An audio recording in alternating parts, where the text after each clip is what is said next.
ना भय होगा ना भ्रष्टाचार। अब की बार जनता सरकार, जनता के बीच में है। जनता 11 वर्षों के कुशासन को देखी, किसी का भी मकान पूरा नहीं हो पाता क्योंकि समय से उसको पैसा मिल नहीं। योजना ऊपर जांच भी हुआ है, आरोप भी गठित हुआ है और उस आरोप गठित होने के बाद उस पर कार्रवाई जो नहीं हुई है, इसके लिए भी हमने बड़े पदाधिकारियों को, मैं भ्रष्टाचार मुक्त व्यवस्था दूंगा। कोई भ्रष्टाचार का शिकायत आने पर वो भ्रष्टाचारी नहीं बचेगा, इसका मैं विश्वास दिलाता हूं। मुरलीगंज नगर पंचायत से अध्यक्ष पद के लिए दिनेश मिश्रा ने प्रेस वार्ता कर ठोकी दावेदारी, विपक्षी पर जमकर साधा निशाना।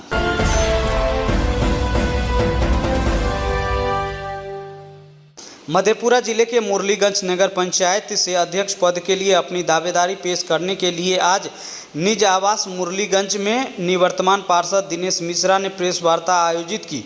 प्रेस वार्ता के दौरान उन्होंने मुरलीगंज नगर पंचायत से अध्यक्ष पद के लिए अपने आप को प्रबल दावेदार बताते हुए कहा कि नगर पंचायत में भ्रष्टाचार, घूसखोरी और योजना में लूट घसुट होते आ रहा है, जिसे मिटाने के लिए और सरकार के द्वारा दी जा रही योजनाओं को 100% धरातल पर उतारकर लाभुकों तक पहुंचाने के लिए हम चुनावी मैदान में उतरे हैं। उन्होंने कहा कि अगर मुरलीगंज नगर पंचायत की जनता का आशीर्वाद और प्यार मिला तो नरक पंचायत हो चुके मुरलीगंज को स्वच्छ, सुंदर और नगर पंचायत बनाएंगे और नगर पंचायत के चहुमुखी विकास कर दिखाएंगे। प्रेस वार्ता के दौरान उन्होंने संकल्प पत्र भी जारी किया। मुरलीगंज नगर पालिका में, नगर पंचायत में दूसरे चरण में मतदान 20 अक्टूबर को होना है।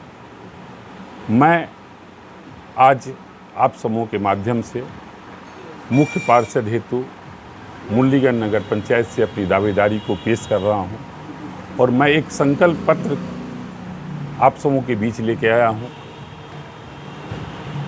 कुछ बिंदुओं पे हमने काफ़ी दिनों से रहा हूं और हमें महसूस हुआ है कि कुछ करने का अवसर है। आप समूह के सामने ये संकल्प पत्र जा रहा है और ये संकल्प पत्र ही नहीं है, ये निश्चय पत्र है और हम एक सकारात्मक राजनीति की तरफ, जो राजनीति सेवा का है, जो राजनीति विकास का है, भ्रष्टाचार मुक्त योजनाओं का है,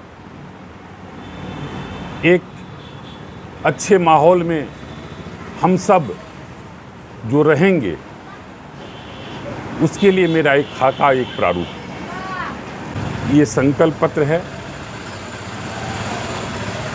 पिछले बार पुनः मैं मुख्य पार्षद पद का प्रत्याशी बना। आप लोगों को सर्वविदित है कि किस परिस्थिति में क्यों हारे, जनता का क्या समर्थन रहा, ये कहने की आवश्यकता नहीं है। एक तरफा प्रेम उन लोगों का मिला और सदैव मिलता रहा है, ये मेरे लिए खुशी की बात है। इसके लिए मैं सरकार का भी आभारी हूँ कि उन्होंने पहली बार ये हॉर्स ट्रेडिंग का जो व्यवस्था था उसको समाप्त करने के लिए एक पारदर्शी व्यवस्था आए।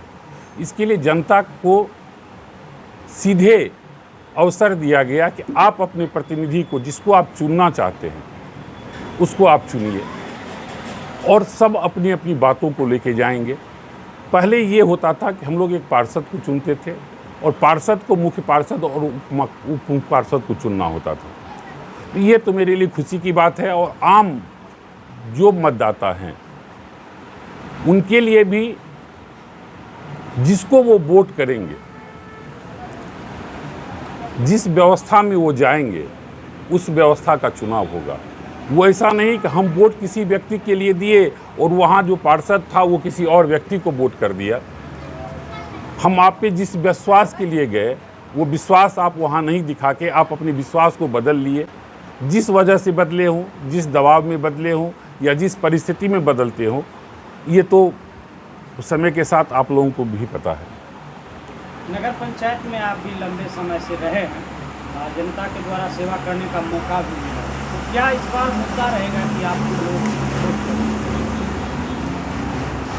पूर्ण रूपेण हम भ्रष्टाचार के मुद्दे को लेके आए हैं। क्योंकि पूर्व में जो भी भ्रष्टाचार हुआ है, जो भी योजनाओं में लूट हुई है, जो भी योजनाएं चल रही हैं, ये आप सबों के सामने है। मैं स्पष्ट रूप से आप सबों को ये विश्वास दिलाना चाहता हूँ, मैं भ्रष्टाचार मुक्त व्यवस्था दूंगा।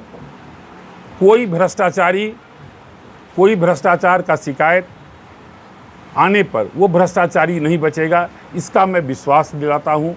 और मैं मुझ पे विश्वास करिए, मैं जो कहूँगा वही करूँगा। आप नगर पंचायत में लंबे समय से हैं, आप पर भी एक आरोप लग रहा है, जैसा कि आपने कहा कि योजनाओं में लूट खसूट, तो चाहे वो ठेकेदारी का मामला हो या फिर अन्य कई योजनाएं, उसमें ऐसा विपक्षी का आरोप है कि आप भी उसमें संलिप्त थे। अगर नहीं थे तो आपने अब तक क्यों नहीं आवाज़ उठाई, क्यों नहीं आंदोलन? हमने इस संबंध में काफ़ी आवाज़ उठाई है। संघर्ष का तरीका दो है, एक आप सड़क पे संघर्ष करिए, एक पत्राचार के माध्यम से बड़े अधिकारियों को भ्रष्टाचार के लिए कीजिए। हम जो भी योजनाएं रही हो, चाहे वो डस्टबिन जो खरीद का घोटाला रहा हो, उसकी जांच के लिए हमने लिखा। स्वच्छता में जो भी सामानें खरीदी गई, उसके लिए हमने बड़े पदाधिकारियों को, प्रधान सचिव के स्तर के पदाधिकारियों को लिखा। बहुत सारी ऐसी योजनाओं पर जांच भी हुआ है, आरोप भी गठित हुआ है, और उस आरोप गठित होने के बाद उस पर कार्रवाई जो नहीं हुई है, इसके लिए भी हमने बड़े पदाधिकारियों को लिखा है कि आज तक यदि 2019 में किसी योजना और किसी चीज़ के बारे में यदि दोषी ठहराया गया है और उसकी सूची मांगी गई है, तो अभी तक आपने उस संबंध में कार्रवाई क्यों नहीं की? वर्तमान में उस कार्रवाई की क्या स्थिति है, इसके लिए भी हमने विभाग को लिखा है, प्रधान सचिव महोदय को लिखे हैं, जिला पदाधिकारी महोदय को लिखे हैं, और उसके लिए मेरे पास है और पूरा मतलब साक्ष्य है मेरे पास। और यदि कोई आरोप आता है तो मेरे विरुद्ध कोई साक्ष्य लेके आवे, मैं उसका जवाब दूंगा। यानी कि आपका कहना है कि आप लगातार आंदोलन किए? हम लगातार, चाहे वो गरीबों के लिए जो आवास योजनाएं हैं उसमें जो पैसा का विलम्ब हो रहा है, आज आप 50,000 रुपया देते हैं, फिर आप उसको 2 साल बाद रुपया देते हैं, तब तक वो 50,000 रुपये की राशि वो कहीं ना कहीं खर्च हो जा रही है। यदि आप देते हैं कि 2 महीना के अंदर या 30 दिनों के अंदर भुगतान करना है हमको, आपका वो एक चिट्ठी जिस पे आप वर्क ऑर्डर देते हैं उस पे समय अवधि लिखा हुआ है, आप क्यों नहीं उस समय अवधि में पैसा देते हैं? किसी का भी मकान पूरा नहीं हो पाता क्योंकि समय से उसको पैसा मिल नहीं पाता है। इसके लिए भी हमने कार्यपालक पदाधिकारी महोदय को समय समय पे उनका ध्यान आकृष्ट कराते रहे हैं कि आप कम से कम उन लाभुकों को जिनकी सूची में का नाम आ गया है उनको आप पैसा विलम्ब दें, क्योंकि गरीबों का आसरा है वो अपना घर तोड़ के बनाते हैं, उनके पास ज़्यादा ज़मीन नहीं होता। बस जब आप समय से पैसा नहीं देते हो तो तिरपाल, प्लास्टिक या किसी तरह से माध्यम से रहते हैं और उसमें बहुत सारी परेशानियां उनकी होती है। बीते 8-9 महीना से लगातार आप क्षेत्र में बने हुए जनसंपर्क कर रहे हैं। चुनाव में कहा जाता है कि धन बल और बाहुबल का काफ़ी प्रयोग होगा, तो ऐसे में आप अपने आप को कहाँ पिच पाते हैं? आप अपने आप को टक्कर किसे मानते हैं? हम जनता के बीच में हैं। जनता 11 वर्षों के कुशासन को देखी है और जनता का स्नेह जहां हो, एक से एक बाहुबली और धनबली चले गए,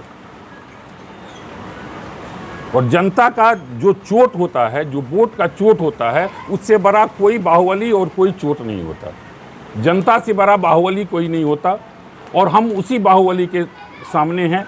वो जो उनका जो निर्णय होगा वो हमें मान्य होगा और हम अपनी छवि के बदौलत जा रहे हैं, अपनी बातों को लेके जा रहे हैं। सर, एक समस्या मीडिया के माध्यम से क्या कहना चाहेंगे क्षेत्र की जनता को? हम ना भय होगा ना भ्रष्टाचार, अब की बार जनता सरकार। ये है कोसी टाइम्स न्यूज़ नेटवर्क।